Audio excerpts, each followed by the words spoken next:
বিজেপির সঙ্গে কি করেছেন সব তথ্য আছে, ফাঁস করে দেব। বাবুনকে হুঁশিয়ারি শুভেন্দুর। ভাইয়ের সঙ্গে দিদি মমতা বন্দ্যোপাধ্যায়ের চুক্তি ছিল তাকে সাংসদ করার, কিন্তু ভাগ বাটোয়ারা কম পড়ায় বাবুন বন্দ্যোপাধ্যায় টিকিট পাননি। বাবুন বন্দ্যোপাধ্যায় ইস্যুতে চাঞ্চল্যকর দাবি করলেন শুভেন্দু অধিকারী। তিনি বলেন, নিজের দিদিকে নিয়ে যা খুশি বলুন, কিন্তু বিজেপির কোনো কথা তুলবেন না। বিজেপিকে নিয়ে যদি কোনো কথা আপনি বলেন, তাহলে আপনি গত দুদিন বিজেপির সঙ্গে কি করেছেন সব তথ্য আমার কাছে আছে, সব ফাঁস করে দেব। এমন হাটে হাঁড়ি ভাঙবো যে আপনি মুখ দেখাতে পারবেন না।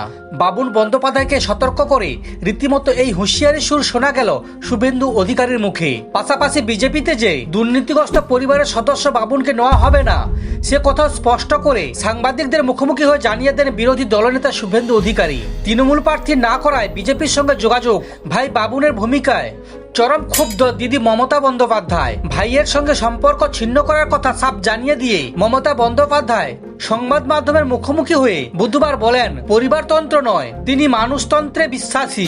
যে ভদ্রলোকেদের কথা আপনারা বলছেন তার অনেক কাজ আমার অনেক দিন ধরে পছন্দ নয়।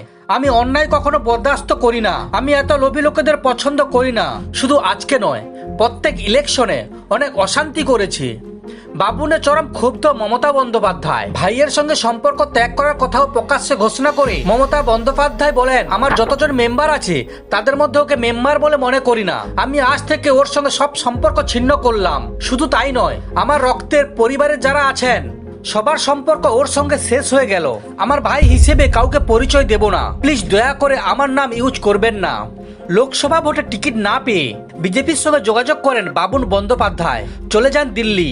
আর এতে ব্যাপক ক্ষুব্ধ মমতা। যদিও প্রথমে তৃণমূলের প্রার্থী প্রসূন বন্দ্যোপাধ্যায়ের বিরুদ্ধে হাওড়ায় নির্দল প্রার্থী হওয়ার ঘোষণা করেন, এরপর দিদি মমতা বন্দ্যোপাধ্যায়ের করা প্রতিক্রিয়ার পর ইউটার্ন নেন ভাই বাবুন বন্দ্যোপাধ্যায়। বলেন, দিদির কাছে ক্ষমা চেয়ে নেব, দিদি যা বলবে তাই করব। বিজেপির সঙ্গে যোগাযোগের কথাও অস্বীকার করেন বাবুন। সমস্ত খবর দেখতে এই চ্যানেলের সঙ্গে থাকুন। ধন্যবাদ।